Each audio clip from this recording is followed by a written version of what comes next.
ang Diyos sa bawat isa sa atin. Totoo po yan.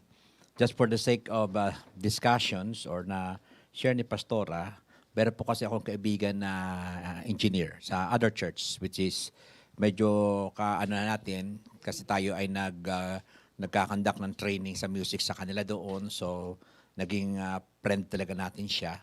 Then, nung minsan kami ay nagkausap, in this time of pandemic, sabi niya, Pastor, talaga napakabuti ng Diyos. Kasi ano siya ang gumagawa ng mga subdivision ng ADAS. ADAS. Sabi niya ganon, Pastor, nung nitong pandemic, mas marami akong tanggap na trabaho kesa nung walang pandemic. Kumbaga yung iisipin mo parang wala dahil pandemic. Pero sabi niya ngayon, pinatunayan ng Diyos yung katapatan niya sa bawat isa sa atin. So, ibig sabihin, mas prosperous ang panahon niya during this pandemic kesa nung walang pandemic. So, yung tanggap niya na mga constructions ay talaga namang pinatunayan ng Diyos natin. At itong tao na ito is generous. This man is so generous. Kaya, sa totoo lang, ang sabi ng Biblia that God love a cheerful giver. Minahal na tayo ng Panginoon, yes. And that is the reason why bakit binigay si Jesus, di ba? Pero sabi nga, above and over, those who are cheerful na nagkakaloob ay may ekstrang tinatawag na pagmamahal ang Diyos na ibinibigay. Kaya hindi pagkukulangan ng Diyos ang bawat isa. Kaya naman sa araw na ito yung atin pong last part or part 3 ng pagpapatuloy natin sa atin pong How is your altar? Okay. The great significance of the altar ay yung fire na naroroon. Dahil yung fire na yun, siya yung tutupok doon sa sacrifices. Sabi ko nga, yung fleshly things ay doon inilalagay. From the time na tayo po ay pinanganak na muli o tayo ay naging anak ng Diyos o tinatawag natin born again, still yung fleshly desire ay embedded sa atin pong katawan. Ayan. Kung ikaw halimbawa ay sabi natin masungit noong hindi ka pa na born again, nung na-born again ka, medyo may controlling factor. Pero dumarating yung tinatawag na panahon na siya'y bumabalik. No? Bumabalik siya. At yun ay kinakailangang iluhog uli natin doon sa altar na yun to be burned, no? Upang sa ganoon, makalakad tayo doon sa panuntunan ng Diyos. And that is the great significance of having an altar with the fire. So, ang altar po ay walang saysay if there is no fire. Dahil yan yung dumadalisay sa bawat isa sa atin. Ang pagiging Kristiyano po ay wala pa tayo doon sa state of perfection. At tayo po ay nakahagawa ng mga kamalian. Tayo po ay nadidiskaril. But praise God, that altar with the fire or the fire of the Holy Spirit, siya yung nagdadala sa atin na yun upang sunugin yung mga fleshly na mga pag-uugali natin. No? Kaya sa totoo lang, alam niyo po ba, nakita ko pag si Marites ay na-born again, malaking siyang tinatawag na kapakinabangan sa harapan ng Diyos. Kasi ang kanyang sasabihin na ngayon ay hindi na yung kasiraan ng ibang tao, kundi yung kabutihan na ng Diyos ang kanyang sasabihin. Kaya may mga bagay talaga na kinakailangan lang ay dalhin natin para sa kaluwalhatian ng Diyos ang mga bagay-bagay. Because Revelation chapter 4 verse 11 ay nagsasabi, and for thine own pleasure they were created. We were created by God for His own pleasure. Sa pleasure talaga ng Panginoon. Hindi sa ating sarili. Because the more na tayo nagiging intrinsic sa ating sarili, the more nagiging malungkot tayo. Tignan niyo po yung mga taong napakarami ng achievement. Pero yung achievement na yun ay wala silang pinagdidedikahan. Ika nga. Wala sa family, wala sa hindi rin sila masaya. Because, ewan ko ba, ako yung naso-surprise sa creation ng Panginoon that our joy ay naroroon sa ating kapwa-tao. Hindi niyo ba na po na yun? Naandun sa kapwa-tao natin yung true joy sa ating puso. For example, tinulungan mo siya, no? Meron kang capacity to help, no? Yung joy na yun hindi nabibili. Kasi ang Diyos ang naglalagay ng kagalakan sa atin because we were designed by God in that, sabihin natin, kind of relationship. Kaya ang commandment ng Panginoon ay sinam up niya sa dalawa. Una, to love God so that we can imitate Him no? So that yung kanyang immutable character ay iba pa sa atin. At ano yun, when you turn to our neighbor, andun ang kagalakan naman natin sa kanila. Kaya napakasaya ng tao talaga na bukas ang kanyang palad. Nakakita na po ba kayo ng ng isang taong tikom ang palad that yung kanyang mukha ay nagliliwanag? Wala po. Wala po. Yung tinatawag na bukas ang palad, siya yung mayroong luningning sa kanyang mga mukha. Yung totoo hindi ko na sinabi yung totoo talaga, yung nature na niya na binigay ng Panginoon. Now, today, let us continue sa ating last part ng ating How is your altar? Our text is in 1 Kings chapter 18, verse 38 to 39. Ang sabi diyan, then the fire of the Lord fell and consumed the burnt sacrifice and the wood and the stone and dust and licked up the water that was entrenched. Now, when all the people saw it, they fell on their faces, and they said, the Lord, He is God. The Lord, He is God. Let us pray. Lord, we thank you.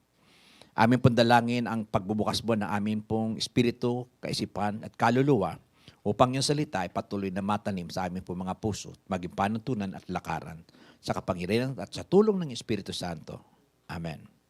So nakita niyo po dito, kung inyong mapupuna in this verse, bago tayo dumating doon sa ating teaching proper, is all the physical, no? The wood, the stone, the dust, and the water. When the fire of God, no, ay bumaba, it consumes everything. Ano po pinakikita sa atin dito? When we offer ourselves to God, ano man yung hindi magaganda sa atin, no? Ang Diyos lamang ang may kakayanang magbago ng buhay. Yan po, totoo po yan. Kasi tayo po ay naglilingkod for the past 2 years dyan sa atin pong CICL, yung citizen or children in conflict with the law, the juvenile. So, ina-address ng government yung physical. Yung physical, pinapakain sila doon, no, inaalagaan sila doon. But still, paglabas nila, may kita muli uli sila doon sa kanilang dating gawi. Kaya napakahalaga when we started yung mga bagay na yun. And I believe, kasi sa panahon po ngayon, medyo hanggang ngayon ay halted yung atin pong pagmiministry sa mga bata nito. Pero I believe when the truth and the Spirit of God and His Word ay kanila pong tinanggap, itong mga bata na ito, sila mismo magsasabing hindi na sila babalik doon sa kanilang dating buhay. At ako'y naniniwala, yan ang kakayanan na binibigay ng Espiritu Santo ng Diyos, ng salita ng Diyos, ng ating relasyon sa Diyos. No? Hindi na natin babalikan yung mga bagay na yun. Yes, sabihin ko sa iyo, sumisipa yan, yung minsan yung kayabangan, no? Yung pag sinabi mong mula ng pinanganak ka talaga, ang hirap. Ang hirap talaga maging gwapo, no? Yung mga bagay na yun. Minsan sumisipa po yun. No? Pero pag inborn talaga, wala tayong magagawa ron. Okay. So, let's go. So, nakaraan natin, the part 1, the part 2, ito po ang atin pong natalakay na. Una, the purpose of the altar. Ang sabi po dyan, a place of worship, a place of commemoration. Dito mo aalalahanin. Ang pinakamaganda dyan, si Noah, na noong nag-offer siya ngayon, may nakita siya ngayong rainbow. O ulitin ko po, ang rainbow ay hindi po para sa mga LGBT community. Ang original po niyan, yan po ay sign of the covenant of God na hindi na niya gugunawing muli ang mundong ito sa pamamagitan ng tubig. So yun po yun, no? Yun ang original noon. Okay? Yun po ay pangako ng Diyos. Then, the altar, the purpose of the altar is a place of brokenness. Yung bang, minsan pagod na tayo, ano bang gagawin natin? Kinikip natin yung ating sarili na strong and tough. Pero when we go to that altar, doon natin ipinupuhos yung ating mga hinaing sa buhay. You know? And at the same time, the altar is a place of surrender. Doon natin isinusuko ang lahat-lahat sa Panginoon. For what purpose? So that The fire of the altar will burn every dross ng buhay natin. Okay? Ang isang reality diyan, no? Ito yung karaniwan sinasabi ng mga iba na, ay, ayoko maging born again kasi maraming bawal. Di po. No? Mag-inom kayo kung gusto nyo. Tapos magwala kayo sa labas. Total, kayo naman ang aani kung sino ang makaaway nyo dyan. No? Kung sino man yung papalag sa inyo, kayo ang, ang recipient of everything. Ano pong ibig ko sabihin? Kasi, if you are living in the flesh, definitely, ayaw mong aalisin yung kinatutuwaan mo. Yun, yung mga bagay na yun. Pero pag nabuksan at binuksan ng Diyos, ang pangunawa mo that those things is unnecessary and those things will destroy your body, which is the temple of God, then makikita mo, no? Dumarating talaga yung pagbabago sa tulong at habag ng Diyos. Then, in the part 2, how is your altar? The part 2 is the broken down altar. Minsan, yung atin pong relasyon sa Diyos ay napapabayaan natin. No? Napapabayaan natin. Sa anong mga kadahilanan? Una, yung pag-ibig natin sa Diyos ay nagdi-diminish because of may mga factors. Ano po yun? Circumstantial. Kinakala ko maghanap buhay kasi gawa ng pantaguyod sa aking pamilya. Or nangyari sa aking pamilya kasi itong ganito tinatawag na tragedy. Or ganito yung sitwasyon na nangyari. So, yun ay minsan ay hinihila tayo, papalayo doon sa relasyon natin sa Diyos. At tayo nag-iisip ngayon at sa ating kalakasan, sasabihin natin, ito ay i-resolve ko. Ito yung gagawin ko. Ito yung kaparaanan ko. Which is, failure naman talaga. Na ano nga po ako, medyo naiyak-iyak ako doon sa doon sa napanood ko doon sa FB kasi yung, the scenario is this. Andun yung family na yun doon sa parents noong mother ng babae. Ewan ko, di ko lang masyado na kasi pumunta yata sa tulpo yung babae and reporting yung kanyang husband. Siguro humihingi na ng tulong, no? So sa mga bagay na yun. Doon sa scenario na andun sila, ngayon, maghihiwalay na. Yung lalaki sabi niya, ayaw ko nang makasama ka. Yung mga anak ko, okay lang, no? Pero ikaw ayaw na kitang makasama. At that very moment, ang sabi noong the father, sige, mamili kayo, mga anak. Siguro, 3 yata yun. It's really heartbreaking. Umiiyak yung mga anak because sila yung tinatawag na yung tatanggap lahat ng pain at sakit ng paghihiwalay ng kanilang magulang. So, at yan ay tinatawag na habang sila'y nabubuhay, andun tarak sa kanilang puso ang pangyayaring yun na hindi nila makakalimutan. So, kaya yun? So, we need God sa buhay natin. Sa mga ganong sitwasyon, mga kapatid, because that flesh, that pride, ay walang paglalagyan kung saan siya ibaburn at makuha at makita yung panuntunan ng Diyos, then they totally. Malalaki na rin yung anak kasi yung lalaki yata yung panganay, and they are crying. Yung lola naman ay talagang hinimatay na kasi anak niya yung involved doon. At the same time, yung mga apo. Alam niyo naman kasi ang mga lola, no? Mga lolo, talagang well-attached sa kanilang mga apo. Anong ibig ko sabihin? It's so very devastating doon sa mga anak. No? Nalalaki sila, dala nila yung pain na yun. At maaaring pagpasok din nila sa pagpapamilya, the same practice or practices na nakita nila of how to resolve the problem within the family, ganun din ang gagawin. So, yun? Kawil-kawil na lang. Kawil-kawil na lang yung mga bagay na yun. And that is very, very tinatawag na heartbreaking talaga. Kaya, paano natin maitatama yung mga bagay na yun? Makita natin yung plano ng Diyos at magkaroon tayo ng Diyos sa puso natin. So, new priorities. May mga bago na tayong priorities. No? And at the same time, this is the number 1, the sin. Because sin, according to the Bible, in Isaiah chapter 59, verse 1 and 2, ilalayo ka niyan. Ang kasalanan, ilalayo ka niyan. No? Yung parati kong sinasabi, kahit ilang taon na kayo mag-best friend, kapag pumasok ang kasalanan, maghihiwalay kayo. No? Yun ang reality. Mag-asawa, hindi po kasiguraduhan na kayo ay 20 years na, no, nag-anniversary. Pag pumasok ang kasalanan, paghihiwalayin kayo niyan. At yan ay sinasabi ng Diyos, that sins separate. Ang sabi sa Isaiah, hindi ako bingi, hindi ako tinatawag na sabihin natin na lax sa aking pagiging Diyos. Pero sabi niyan, ang kasalanan mo ang naglalayo sa iyo at sa akin. And that is the purpose of the altar, to go back and the confession of our sin and let that, no, ano man yung mga bagay na yan, to be offered in the altar, and the Holy Spirit will consume everything para ano yun, maging maayos ang buhay po natin. Then, dito po sa atin, since the beginning of time, no, God runs after mankind. Kung inyo pong susuriin ang Biblia in Genesis chapter 8 to 9, from the very beginning,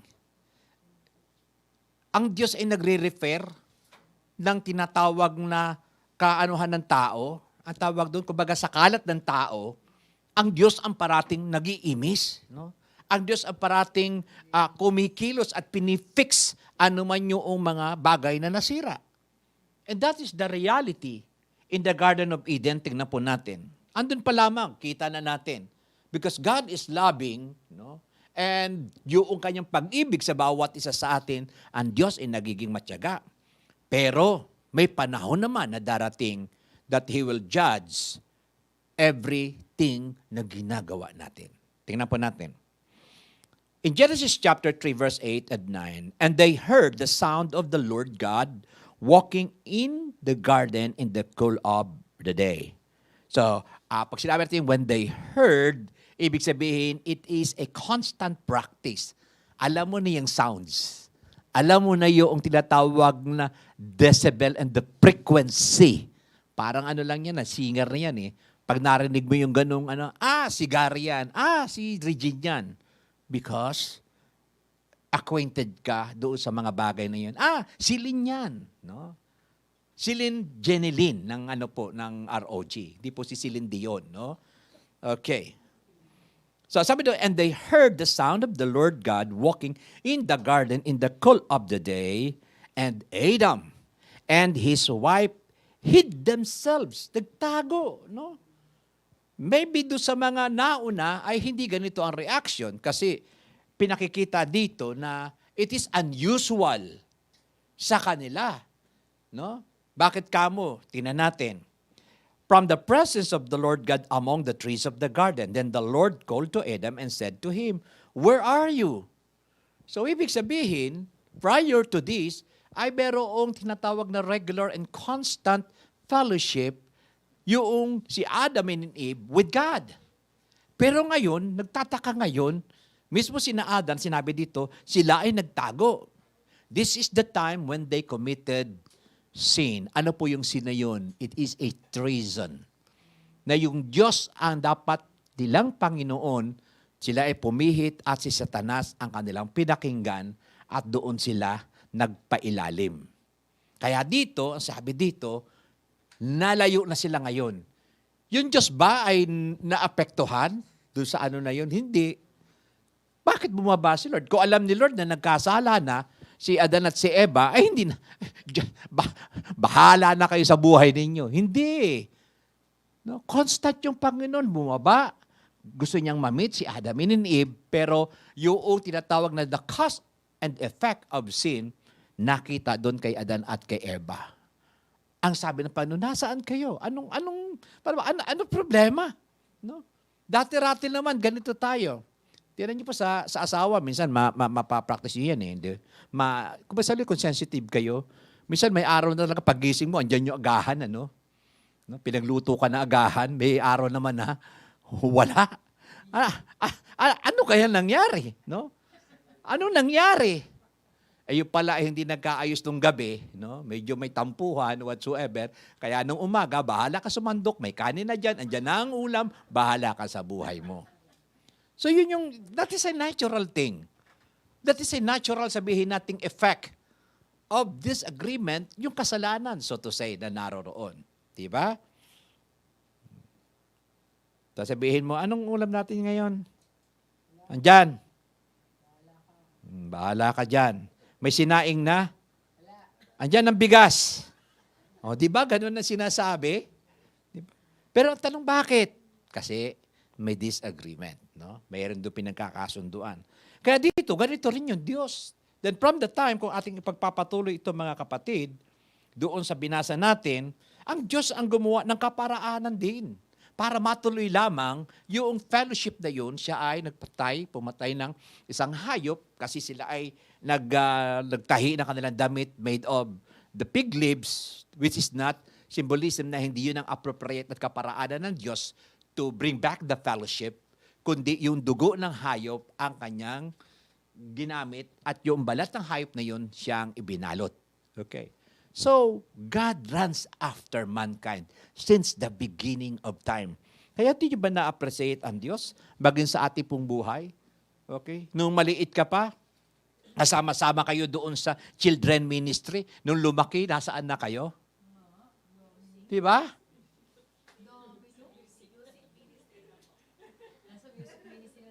Oh, praise God. Pero yung mga, ang dami noon, no? Ang dami ng mga children na yun. Pero, hindi pa huli ang lahat. God is running after you. Kasi may magandang plano ang Diyos sa buhay mo. At huwag mo nga kalimutan yan. Let's go to Luke chapter 19, verse 10. Ang sabi dito, still, ano yun? That God runs after us. Okay. In Romans 19, verse 10, ay ganito po sinasabi, for the Son of Man came to seek and to save that which was lost. Sino daw po yung bumaba para maghanap? Yung tao ba?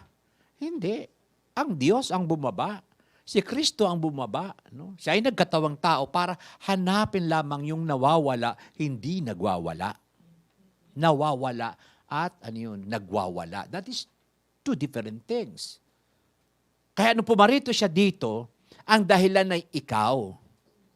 Ang dahilan noon ng kanyang pagbabatas sa Kalbaryo ay ikaw. Mabalik ka lamang sa poder ng Diyos. Ganyan kabuti ang Diyos. Diba? So, ikaw ba nagtapon ka man lang ng kahit konting pansin sa Diyos? Wala. Ang Diyos ang humanap sa atin. Tingnan niyo po, sa Romans chapter 3, verse 11, ito po sinasabi, there is none who understands. There is none who seek after God. No? Wala eh. Nagkanya-kanya tayo. No? Nagkanya-kanya tayo ng ating mga kabisihan sa buhay. No? Kahit nga nung na-born again eh. Nagkaroon ng new priorities. Nung unang pagiging born again, yung init siya sa Panginoon, Lord, talaga maglilingkod ako sa iyo, Lord. Lord, bigyan mo lamang ako ng trabaho. Ibibigay ko yung tithes and offering, Lord. O gusto mo 50-50 pa tayo. No? Noong nagkatrabaho, 50-50 talaga yung sitwasyon.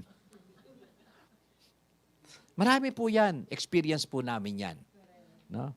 Pero ang dapat ay pagbabago ng puso na nagmamahal sa Diyos.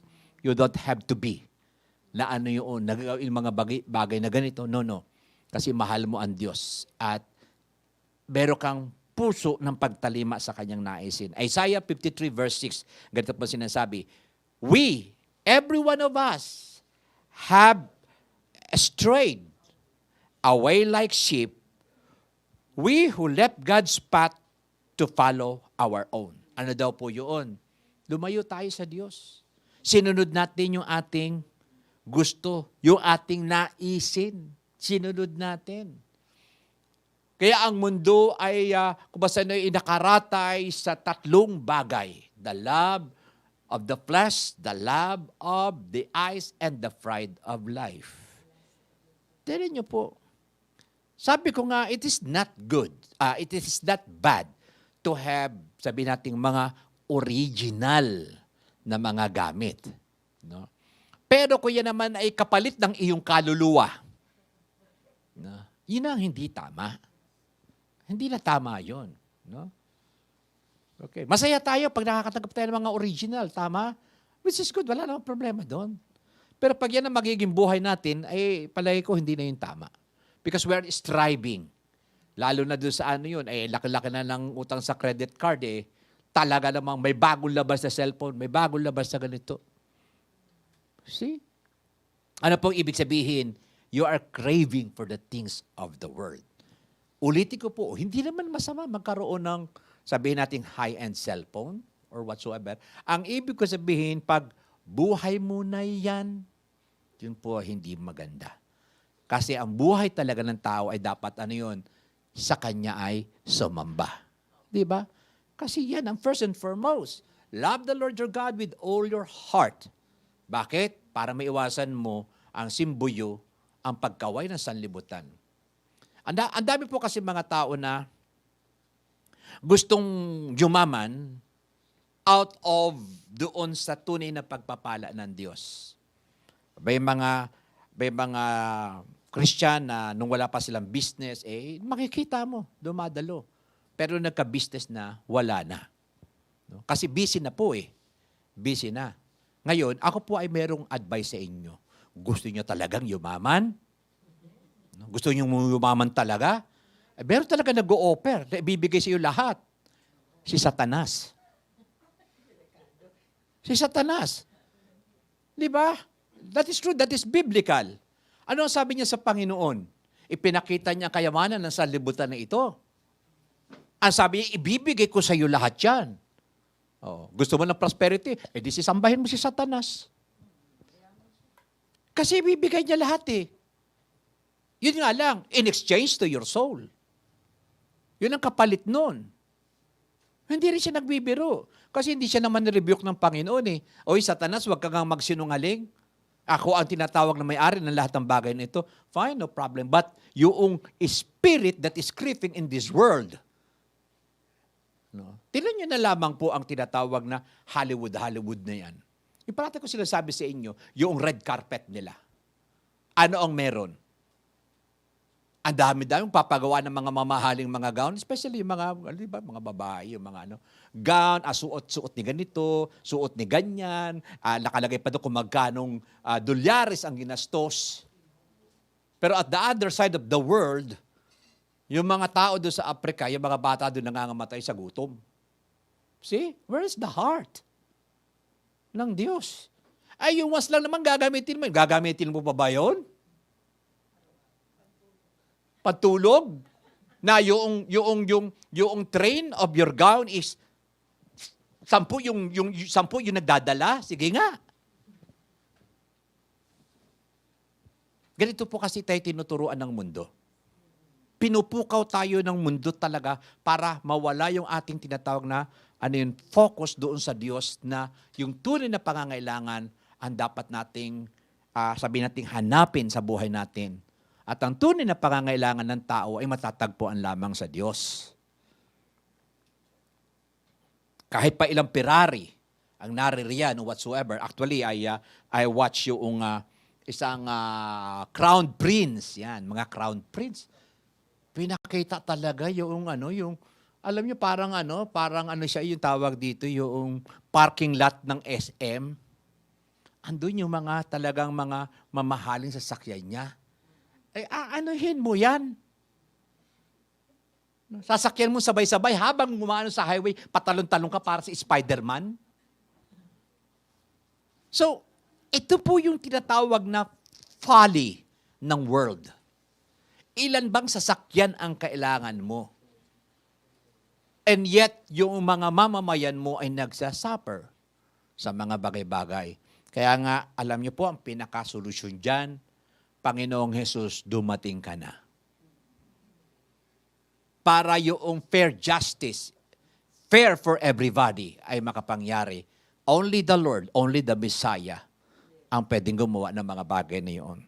Kaya naman, sa ating pag-iimbita sa Panginoon, na siya'y bumalik na, may paghahanda naman tayong dapat gawin. That altar must continually na meron siyang apoy. No? The fire of the Holy Spirit. Alam niyo po ba, kung wala ang fire of the Holy Spirit o Holy Spirit sa buhay natin, balik tayo sa dati, I tell you. Ang Espiritu Santo ng Diyos ang nagbibigay lamang ng desire sa atin of the things of God. kahabagan pa rin talaga ng Diyos. It is not our own work na ito, nakakapag-preach ako, ito, nakakapaglingkod ako sa Panginoon. No, no, no. Galing lahat yan sa Espiritu Santo na ibinigay sa iyo na ikaw ay patuloy na hinuhubog at magpahubog ka at makikita mo ang ganda ng buhay. Hindi po atin yun. Kasi kung atin yun, di sana hindi na kinakalang bumaba ng Espiritu Santo ng Diyos. Dahil kaya mo naman pala eh. Di ba? Now, let's go. How to reveal the altar? Okay. Kulang ako ng 2 dyan. How to reveal the altar? Una, para muli nating mapanumbalik yung atin pong alab. Alala niyo po yung ating national anthem? Alab ng puso, sa dibdib mo'y buhay. Pero my question is, marami bang mga Pilipinong patriotic? No. Ilan lamang yung talagang patriotic sa kanyang bansa. Bakit po masasabi? Nagtatapon ka ba ng basura sa tamang tapunan? That is patriotism. Hindi nakasakay ka sa sasakyan nung matapos mong inumin yung binili mong titi o whatsoever na yan yung mga anong tawag doon? Milk tea, Slurpee, or ano pa man yan. Tatapon mo na lang yung doon sa Alam niyo, minsan nakakita ko niyan, sarap kunin, tas habulin yung sasakyan at ibibigay sa kanya. Kaso hindi lang kaya eh. Pero nakakainis kasi. Dahil ba mayroong tinatawag na sweeper, okay lang? Hindi po. Kung mahal natin ang bayan natin, pahalagahan natin. Okay. So kaya dito, sabi dito, rebuilding the altar, una, hakbang, upang yung altar na yan ay muling mag-alab, magkaroon ng apoy. Una, respond to the royal invitation. Dapat ikaw ay tubugon sa isang maharlikang paanyaya sa iyo. Saan po natin makikita yon? Hebrew chapter 4, verse 16. Ito po ang sabi. So, let us come boldly to the very throne of God and stay there to receive His mercy and to find grace to help us in our times of needs. Ibig sabihin, ano yun? Kinakailangan kang tumugon sa panawagan, sa paanyaya. At ang isang maganda dito, kung ikaw naman ay tutugon sa paanyaya, have the appropriate character. Kung atin pong titingnan, yung the parable of the piging or the banquet, na kung saan yung mga intended guests, ang sabi po doon, intended guests, ang interpretasyon na ito yung talagang bayan ng Diyos, ang bayan ng Israel, ang inaanyayahan ng Panginoon, nung mahal na hari na yun, doon sa piging na yun. So, pinapunta yung mga alipin, at ano yun, sinabi na doon sa mga intended guests, which are the Jewish people, na nakahanda na ang piging, punta na kayo. Hindi pumunta. Nireject yung paanyaya na yun. Then, ang sabi ngayon noong hari, dahil ang piging ay naririyan na, sige ika, kung sino ang makikita ninyo doon sa kalsada, anyayahan. Ayan. At yun namang mga yun ay tumugon naman ngayon sa paanyaya. Kaya naroon yung ibang Hudyo marahil na nagpa sa paanyaya, yung mga hintil. No? So naroon sila sa pigi ngayon. At nagkakasayahan. At yung hari ngayon ay, yung tinatawag natin, nag-hopping. Ayan. So lumibot siya ngayon. May nakita siya ngayon isang tao na hindi nakapasuot pang piging o sa special na okasyon. At kanyang inutusan ang kanyang tinatawag ng mga alipin na ano yun? Itali siya at itapon siya doon sa pusikit na kadiliman. Ano pong ibig sabihin? When we come to God, we should appropriately dress or well-dress.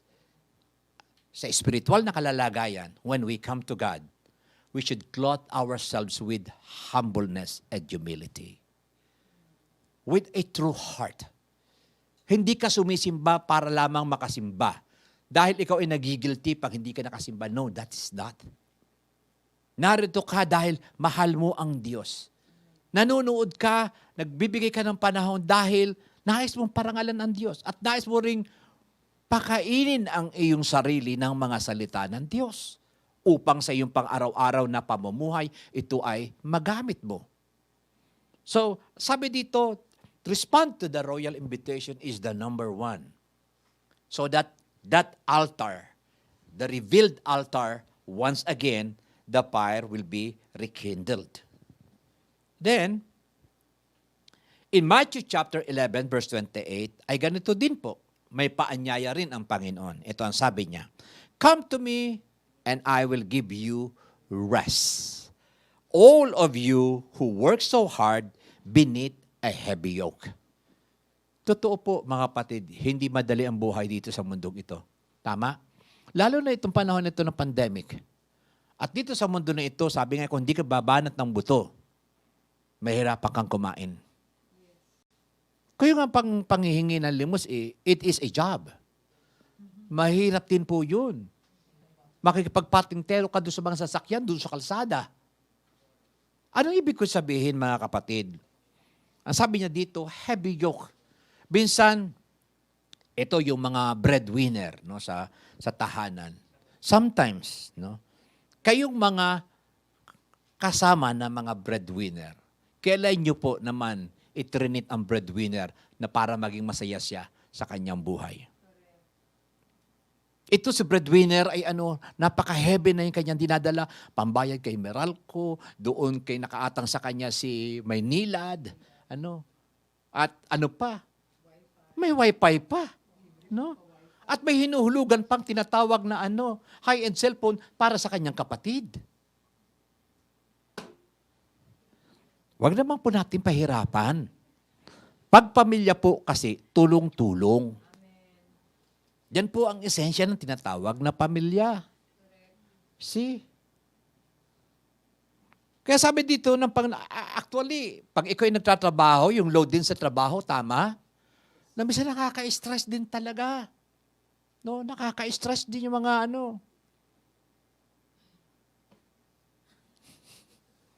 Di siya, totoo lang, talaga. Pag ikaw nagtatrabaho po sa isang corporation or corporate employee ka, no? Yung taong makakamit mo, na minsan hindi mo gusto ang tabas ng ng dila o whatsoever, na hindi mo gusto, ay di mapapwede kasi kasama mo sa trabaho Di ba? So, pagdating pa doon, yung marami pang sa mga magulang, sa mga nanay din, no, stress na rin doon sa mga anak.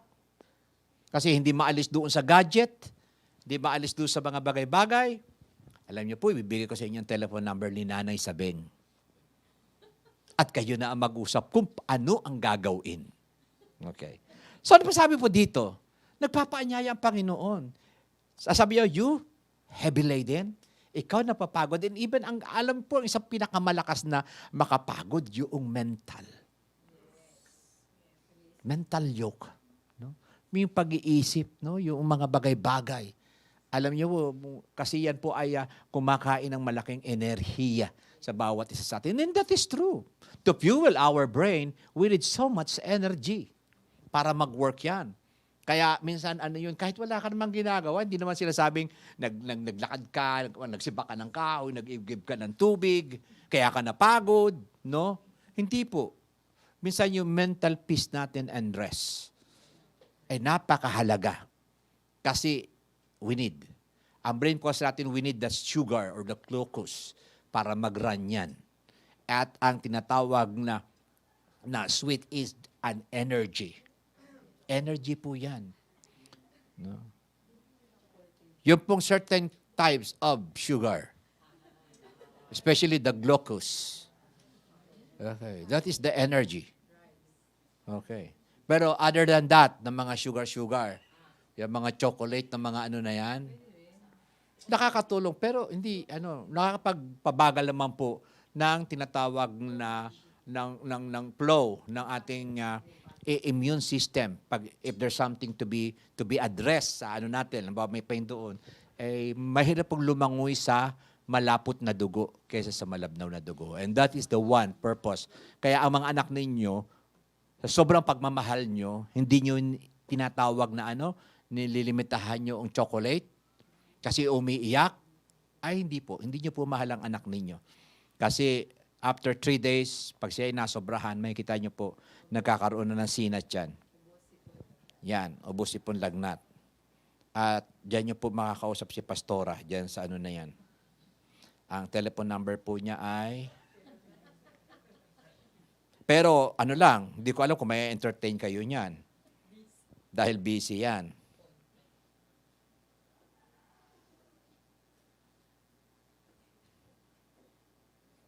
Ayan, okay. So, kaya sabi dito ng Panginoon, are you tired of yung relational needs nyo?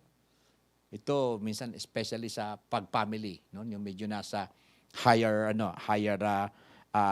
sabihin nating segment ng family. Yan yung relational. Financial.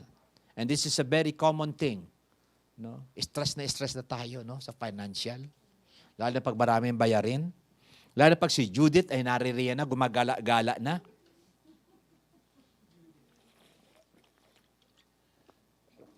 And other responsibilities. Pero, ang Panginoon pinagpapanyaya, don't forget to go to your altar. Because in that altar, nakita natin, matutulungan tayo ng Diyos sa mga sitwasyon na yan. Okay, so ano po yung number 1? Respond to royal invitation. Then, pangalawa, clothe yourself with humility. Ayan. Paglalapit tayo sa Diyos, kinakailangan meron tayong kababaang loob. Kababaang loob. Ang humility po, hindi po ito yung parang Cinderella style na inaapi-api ka na, binubugbog ka na, hindi ka pa lumalaban. Hindi po yun, no? Yung minsan kayong nanonood, stress na rin, kasi na dapat na siya lumaban. Yung mga mahilig sa mga drama-drama, teleserye. Galit na doon sa kontrabida kasi yung bida, wala namang ginagawa, pero bugbog, sarado. O, tell nyo na-stress kayo. No? So ano pong ibig sabihin dito? Clothe yourself with humility. Ang ibig sabihin ng humility, you are acknowledging that, Lord, your ways is higher than my ways. And that is the reason why I come. Kasi gusto ko yung panuntunan mo, hindi yung sa akin. Parang ganito yan eh. The opposites of humility is pride. Tanay mo yung isang tao na kahit sabihan mo na mayroong tinatawag na wisyo, sabihin natin, excellent ang iyong ideas. Excellent ang iyong nilais. Pero ayaw niyang tanggapin kasi mas gusto niya sa kanya. Pride. And that is the opposite. Ayaw niyang kilalanin na ang iyong kaparaanan ay higit na mas mainam at mas mabuti, that is pride. Diba? So, ang humility yung tinutukoy dito, are you willing to surrender ano man yung panuntunan mo sa iyong buhay at nais mong kunin yung panuntunan ng Diyos. So, that is humility. Tingnan po natin. Psalms 37 verse 11, ang sabi dito, but the meek shall inherit the earth and shall delight themselves in the abundance of peace. Ano po yun? Yung mapagpakumbaba na tao. Sino po karamihan na didisgrasya? Yung nakita sa media. Yung parating, napapaaway. Mayayabang. Di ba? Yung mayayabang. No? Ilalabas na nakahubad, sabi, sino matapang dito? Ay, meron palang kapitbahay na, yung pulis na mabait. No? Nainis na rin. Lumabas ngayon. Oo. Hindi naman. Sabi nung may, ay dalawa na pala tayong matapang. Hindi naman, patay na makaagad ng Huwag naman ganun, no? Okay, so ibig sabihin, pag alam niyo po, mga kapatid, being humble and meek is a virtue. Ano po yan? Talagang hindi madali. Lalo sa mga lalaki, hindi ito tinatawag na as easy as the women, no? Pero meron din naman mga women. Ibig sabihin, by psychology and physiology, mas madali kasi magano ang babae eh. Yung mag-say sorry, di ba? Mas madali sila mag-say sorry. Kasi ranas ko kay pastora po yan. No? Pero meron din namang, pero mas dominantly speaking, ang mga babae is so soft-hearted sa mga bagay-bagay. No? Doon na lamang sa tinatawag na, isang character po kasi ng mother is to keep their children intact. Kaya yung mga nanay, kaya kayo mga kabataan, maiintindihan ninyo kung bakit ang nanay ninyo ay merong pagka-stricto, pagka-stricta, kasi ang kanyang character is to, para siyang yung hen, to keep the family intact. Yung tatay, hindi eh. Yung tatay, okay lang yan anak, sige. No? Hindi. Pero ang mother ay gusto niya safe ang kanyang mga anak. Okay. Psalms 34, verse 18. Ito naman po. If your heart is broken, you will find God right there. Ano daw po? Una, we must clothe ourselves with humility. At ano yun? Yung ibig sabihin ng broken heart. Talagang, Lord, ikaw lang talaga. Ikaw lang talaga ang makakapag-ayos ng mga bagay-bagay. Kumbaga, ina-acknowledge mo totally with your entire being that God and God alone. Kaya sabi dito, if your heart is broken, you'll find God right there. If you're kicked in the God, He will help you catch your breath. So kaya ang Panginoon talaga ay malapit din dun sa mga nagdurusa. Doon sa mga, sabihin natin, may mga hinaing sa buhay. Tamang hinaing sa buhay, Di ko naman sinatawag na basta hinaing lang. Ibig sabihin, may pagkakakumbaba na humihingi talaga ng tulong sa Diyos. At ito yung naisin ng Diyos, na dapat taglayin ng mga taong lumalapit sa Kanya. He who is humble, ang sabi ng Panginoon, kailanman ay hindi ko itataboy. Siya na lumalapit sa akin na may mababang kalooban, kailanman ay hindi ko itataboy. Ganyang kabuti ang Diyos natin. And third is, be thankful. Yan. Matuto kang magpasalamat. Matuto kang magpasalamat. Ito rin isang question ko. When was the last time na pinasalamatan ninyo ang breadwinner ng inyong tahanan? No? Wala no? Masaya siya kasi na nakikita niya yung kanyang mga kapatid, mga magulang ay nasusuplayan, so to say, ng mga bagay-bagay. Pero doon sa mga recipients of His goodness, of His endeavors or her endeavors, meron bang sasabi na, salamat kuya, salamat ate. O sino man yun, salamat sa iyo sa pagtataguyod mo sa pamilya. O siyang-siya lang kayo dahil binigyan kayo ng panload. Hindi po. Sila man ay tao rin. Sila man ay napapagod din. No? Ngayon, if we have the so-called spirit of thankfulness, first and foremost, na dapat tumanggap ng isang taos-pusong pasasalamat ay ang ating Diyos na nakaluklok doon sa langit na nagbubuhos ng biyaya sa bawat isa sa atin. And also a thankful heart is a virtue. No? Isa rin tinatawag na magandang katatangian na ikaw ay mapagpasalamat. Sa totoo lang po, nakakainis naman talaga yung mga tao hindi marunong magpasalamat eh. Yung binigyan mo na, yung kumbaga kahit yung iniingat-ingatan mo mga bagay na dahil nakita mo pangailan, binigay mo na, wala man lang thank you. Di ba? Wala man lang tinatawag na sabihin natin, hindi mo naman kailangan talaga yung kaya lang, it's give magandang pakiramdam kapag ang taong tinutulungan mo ay marunong magpasalamat. No? Bagamat ang iyong pagtulong should be, hindi siya nakahang sa kanyang tinatawag na reciprocation o pagganti. No. Kasi ginawa mo yun dahil sa Panginoon at dahil sa iyong pagmamahal. Out of love. And don't, ito ang sabihin ko sa inyo, don't expect of anything. Why? Because pag ikaw ay nag-expect at hindi na-meet ang iyong expectation, you are frustrated. Yun talaga yan, wala naman talagang utang na loob yung mga yan. Tinulungan muna nung mga nung kanilang pagdarahop, tinanadi dito. Ay naku, gabing-gabi, kumakatok dito, tapos ilistorya na lahat-lahat. Why? Because saying thank you, sabi, it pays off yung mga bagay-bagay sa parte ng isang nagkaloob. Ay, ang Diyos kaya ay hindi natutuwa kung tayo ay mapagpasalamat? No. Natutuwa siya. Why? Kasi yung ginagawa mo sa Diyos, pwede mong gawin sa kapwa-tao mo. Okay? Psalms 140, verse 13, ang sabi dito, surely the godly are thanking you, God, no? For they shall live in your presence. Ayan.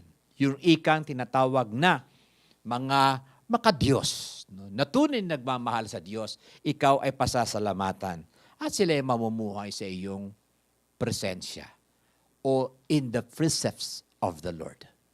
Okay, when we say presence, okay, hindi lang naman yan tinatawag na by feelings, ibig sabihin, the constitution of God or ang pamamaraan at panuntunan ng Diyos, dun ka umiikot at namumuhay. Okay? Then Psalms 100 verse 4, ito ang sabi, enter into His gates with thanksgiving and enter His court with praise. Be thankful to Him and bless His name. Kaya meron tayong tinatawag na pag-aawitan. Ang music was created by God because music is a great, great medium to convey our heart before the Lord. Kaya nag-aawitan. Kaya pag tayo aawit sa Panginoon, ating unawain yung ating inaawit, unawain natin yung ating sinasabi, at i-offer natin sa Panginoon ang lahat-lahat. Okay. So dito, mga kapatid, okay, be thankful unto the Lord. Yan. So, meeting God in your altar will result to, okay, ano daw po yung una? Respond to the royal invitation. Ano yung sumunod?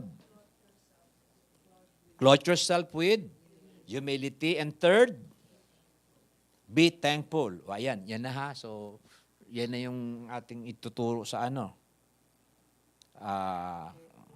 care group.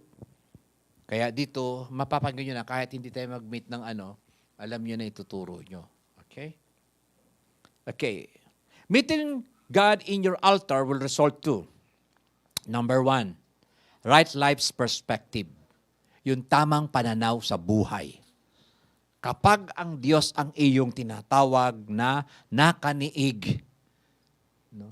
Na itatama yung iyong pananaw, na itatama ang iyong tinatawag na yung motto mo sa buhay, so to say. Oo.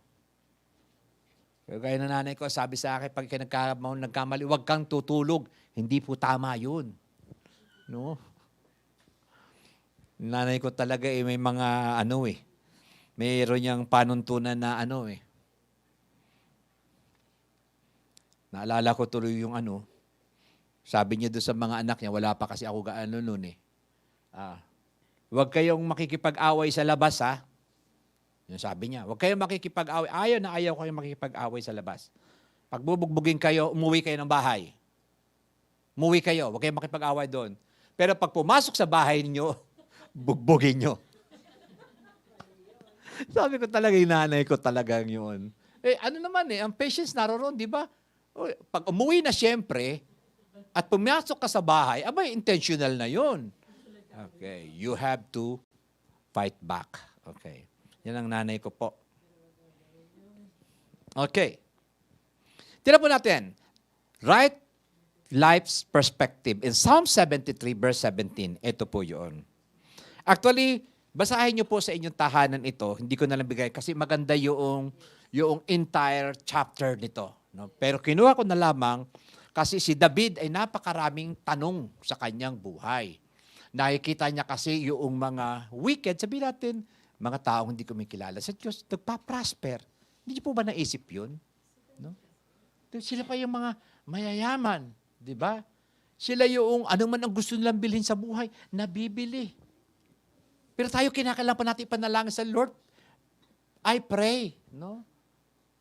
Pero sila hindi, name it, no? Hindi na sila mananalangin para bumili pa ng JBL o whatsoever pagpunta doon ng mga sinaysar. Hindi.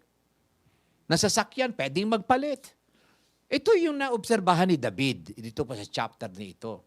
Why the wicked prospers? Ang sabi niya ganun. So nagtatanong siya sa Panginoon, bakit para namang itong mga taong ito na hindi naman kumikilala, hindi na sabihin natin, wala silang kaugnayan sa Diyos, sumasagana. Nananagana. Ikaw na narito ngayon, ano yun? Anak, bili ka nga 1 kilong bigas doon. At sabihin mo kay Aling Maring pakilista. O di ba, may mga ganun-ganun. Di ba? Samantalang yung kapitbahay mo ngayon, ba nagdi-deliver sako ng bigas yung umaano doon, no? See? At kung ano pa man, no? Nakita mo, nagpabili na naman Smart TV na malaki kasi laki ng bintana nila. No? See? Yung mga bagay na ganon. At sa totoo naman, tayo din ay nagkakaroon ng ganong katanungan sa buhay natin. Sino ba naman tayo na hindi nagtatanong? For example, ang gaganda ng mga bahay. Tas samantalang tayo, nangungupahan lang tayo sa ganito. Where's the church? No? Na kung saan dito tayo mag-i-enjoy ng ating fellowshipping with God. And we prayed that since the beginning of time. No? So, pwede ka na magtampo kay Lord. Lord, ano ba naman yan? Tagal-tagal na namin. Pero ito po yung conclusion ni David sa kanyang napakalaking katanungan na nakita niya na para bang the world is unfair. And God is unfair sa mga bagay-bagay. Kung sino nagmamahal sa Diyos, siya pa yung hindi nananagana. Kung sino pa yung nagmamahal sa Diyos, siya yung naglalakad, namamasahe, no? Pero wag niyo na akong ano yun sa pagmumotor o whatsoever. Okay. Ito po sabi niya, verse 17 of Psalm 73. Ito sabi ni David, "Then I went into your sanctuary, O God, and I finally understood the destiny of the wicked." So pag ikaw po pala ay pumupunta in your revealed altar with the fire of the Holy Spirit, every questions of life ay nagkakaroon ng kasagutan. Kaya sabi niya dito, ano yun? Finally understood. And I finally understood. No? Kaya may katanungan ka ba sa buhay mo? That revealed altar, huwag mong hahayaan na mawala ang apoy ng Espiritu Santo.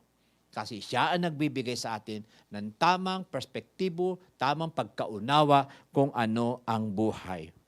See? Kaya sabi dito, nakita niya na gaano man ang pagkamal nila sa mga bagay-bagay. Kagaya nung just I think a week ago, nakita doon nung yung pinipicture yung mga mayayaman na Pilipino ng mga bagay-bagay. So talagang andun yung mga may-ari niyang na yan, port na yan. So ang mercury drug, basta nando doon. Ang top doon ay yung mga bilyar. No? But the very question is, hanggang dito lang kasi sa mundo yun. Pag umalis ka sa mundong ito, kahit pa ilagay ka pa sa gintong kabaong na punong-puno ng diamante, na ang libingan mo ay mga rubis, na talaga mamahaling bato yung paglilibingan sa iyo. Anong sabi ni Lord? Ang puti-puti ng mga nicho sa labas, pero bulok ang loob. Mabubulok ka rin. Yun din yun. So, anong ibig sabihin? Let us be wise sa ating pamumuhay sa mundong ito. Ang buhay na wala ang Diyos ay walang saysay. Sabihin ko sa inyo. Now, ano ang kailangan nila? Mayaman ka man, mahirap. Si Kristo ang kailangan mo. Na yun ay pag-pray natin ng masungpungan.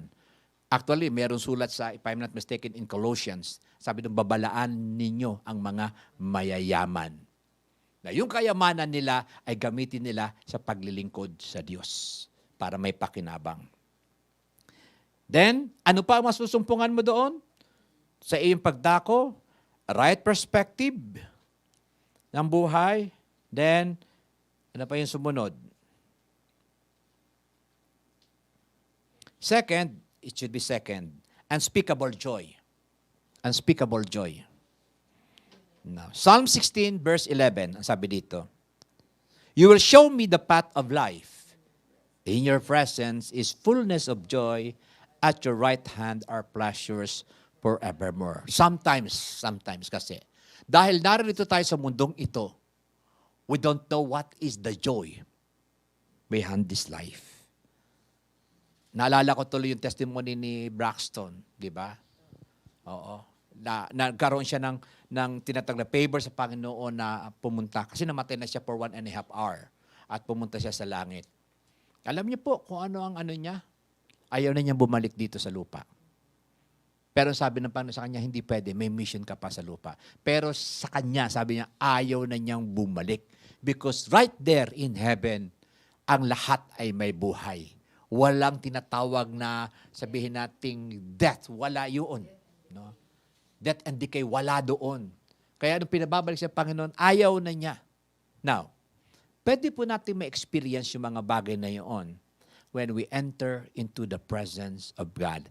And that presence of God is available, kanino? To those who respond to the invitation. Then second, you clothe yourself with humility. And third, be thankful. Alam niyo po, yung mga bagay na yan, ipararanas ng Diyos. Sabi nga let your kingdom come, no? Let your heaven ay maranasan dito sa lupa.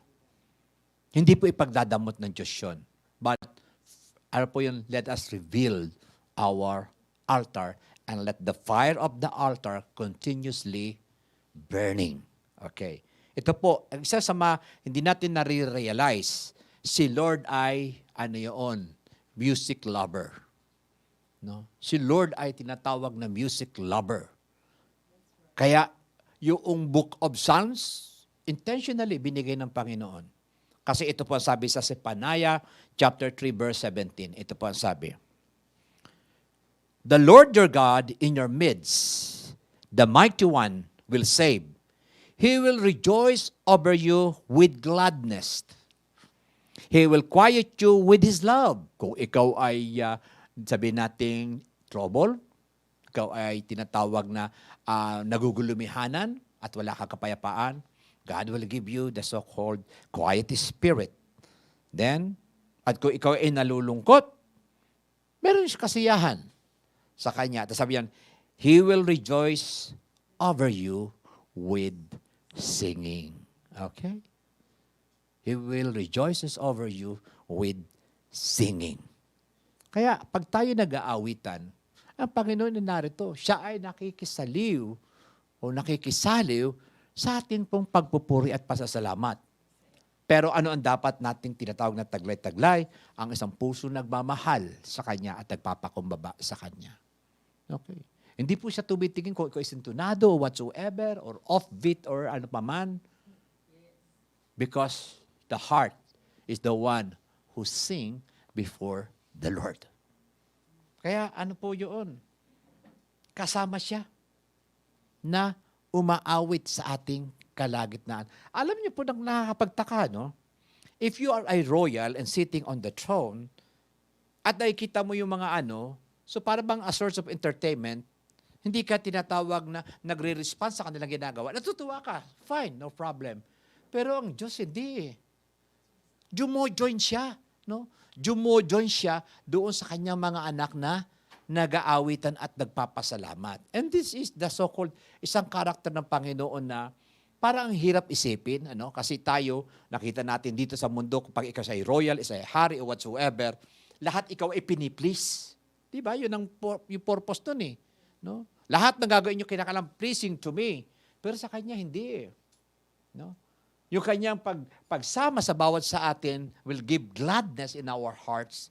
No? At yun, kung meron suliranin ka man, then He will touch you and He will give you a quiet spirit or relief doon sa iyong sarili.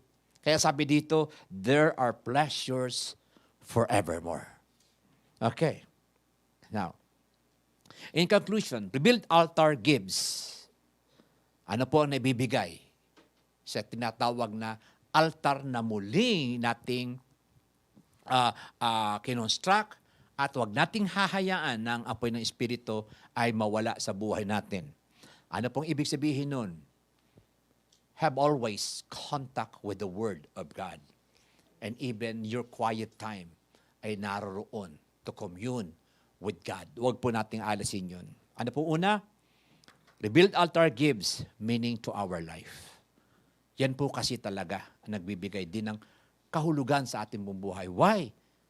Because pwede nating lapitan at pwede nating ipatupok ang mga bagay na hindi dapat nararapat at hindi para sa ating magandang buhay. Yung sinabi ng Panginoon, ako ay pumarito upang magkaroon kayo ng buhay na ganap at kasiyasiya. Then two, it defines who we are in God's sight. Kagaya ng sinabi ko sa inyo, wow, si Lord pala ay kasama natin when we rejoices. No? Doon sa mga bagay, when we rejoice before the Lord. Okay, number three, we will discover much of God. Ito yung isang pinakamaganda.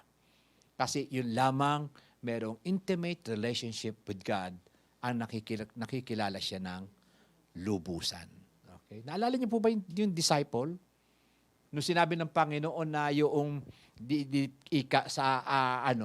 ang siya ang magbibitray sa akin. Bulungan sila ng bulungan.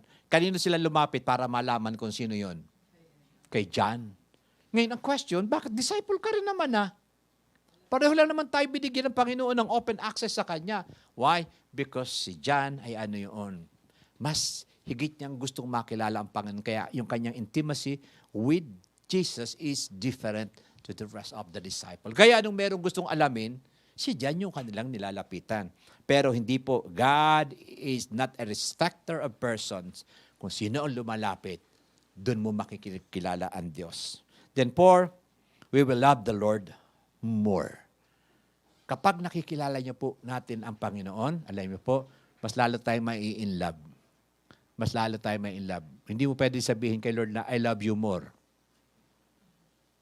At si Lord na sabi nun, I love you forever. No? You say you more lang, Kanya forever.